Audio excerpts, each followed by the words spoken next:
এই প্রেগনেন্সি জার্নিতে আমার শুরু থেকেই কেমন কন্ডিশন ছিল আজকে তোমাদের সাথে সেটাই শেয়ার করব। সো গুড মর্নিং সবাইকে। সবাই কেমন আছো? আশা করছি সবাই খুব ভালো আছো, আর আমিও মোটামুটি এখন খুব ভালো আছি। আসলে প্রেগনেন্সির শুরু থেকেই অনেক রকম সমস্যাই হয়, তবে আমার ক্ষেত্রে তেমন একটা সমস্যা ছিল না। তবে প্রথম দিকটাতে অতটা বুঝতে পারিনি, তারপরে 1.5 মাসের মাথায় গিয়ে চেক আপ করিয়েছিলাম, মানে নিজেই বাড়িতে একটা কিট নিয়ে টেস্ট করেছিলাম, তখন বুঝতে পেরেছিলাম।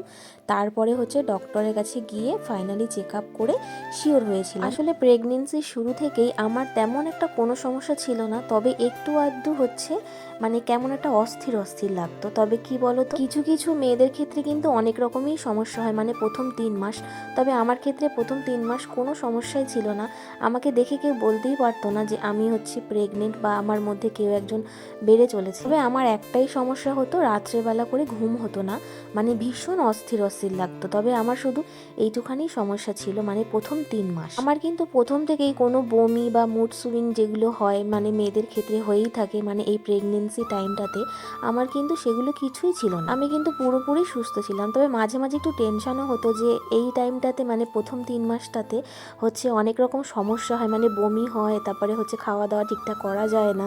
তবে আমার ক্ষেত্রে সবই ঠিকঠাক ছিল, তার জন্য টেনশনও হচ্ছিল। মাঝে মাঝে ভাবতাম যে আমার মধ্যে সত্যি আসলে কেউ আছে কি নেই, ওইটা ভেবেই হচ্ছে সারাক্ষণ টেনশনে ছিলাম, কিন্তু মোটামুটি সুস্থ ছিলাম। তারপরে মানে 3 মাসের পর থেকে 4 মাস যবে পড়েছে তবে থেকেই একটু আধটু সমস্যা শুরু হচ্ছিল, মানে যেমন হচ্ছে মানে একটু গা গুলাতো, বমি বমি ভাব আসতো, মাথা যন্ত্রণা করতো। তবে আমার মাথা যন্ত্রণাটা একটু বেশি করতো বমি বমি ভাবের থেকে। প্রথম 3 মাস যেহেতু খেতে পারতাম, তারপরে হচ্ছে 4 মাসের পর থেকে না মানে খাওয়া দাওয়াটা তেমন একটা করতে পারতাম না, মানে মাছ মাংসের গন্ধ তো একদমই নিতে পারতাম না, কোনো মশলা তারপরে জাতীয় পেঁয়াজের গন্ধ এইসব কিন্তু আমি একদম নিতেই পারতাম না। তখন খাওয়া দাওয়া বলতে মানে শুধু হচ্ছে জল ভাত খেতাম, মানে ভাতের মধ্যে জল দিয়ে লঙ্কা দিয়ে গুলে খেতাম। আর তখন জানো তো আমার একটার প্রতি ভীষণ ক্রেভিংস ছিল, সেটা হচ্ছে লঙ্কা। আমি না মানে লঙ্কাটা কিন্তু অতটা পছন্দ করতাম না, আর খেতে পারতাম না লঙ্কা আগাগোড়াই। কিন্তু এই প্রেগনেন্সি জার্নিতে মানে 4 মাস যবে থেকে পড়েছি তবে থেকেই না আমার যেন লঙ্কার প্রতি একটা আলাদাই ভালোবাসা, মানে ভালো লাগার ছিল এরকম একটা। যেখানে আমি একটা লঙ্কার বেশি খেতেই পারতাম না, সেখানে আমি 3-4টে লঙ্কা দিয়ে ভাত মেখে খেতাম। মানে ভাবা যায় আমার কিন্তু এরকম ক্রেভিংস ছিল, মানে ওই লঙ্কা জাতীয় খাবারের প্রতি।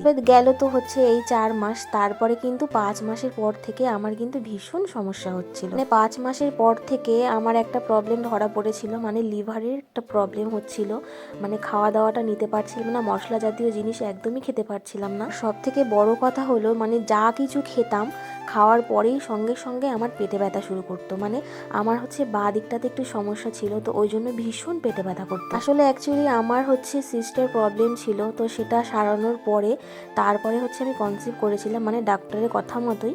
কারণ আমি হচ্ছে আমার প্রেগনেন্সির আগে থেকেই আমি হচ্ছে ডক্টর চেক আপে ছিলাম, মানে প্রায় 1.5 বছর মতো হচ্ছে ডক্টর চেক আপে ছিলাম, তারপরেই হচ্ছে আমি কনসিভ করেছিলাম। মানে ওনার কথা মতোই সব কিছু চলছিল, ওষুধপত্র।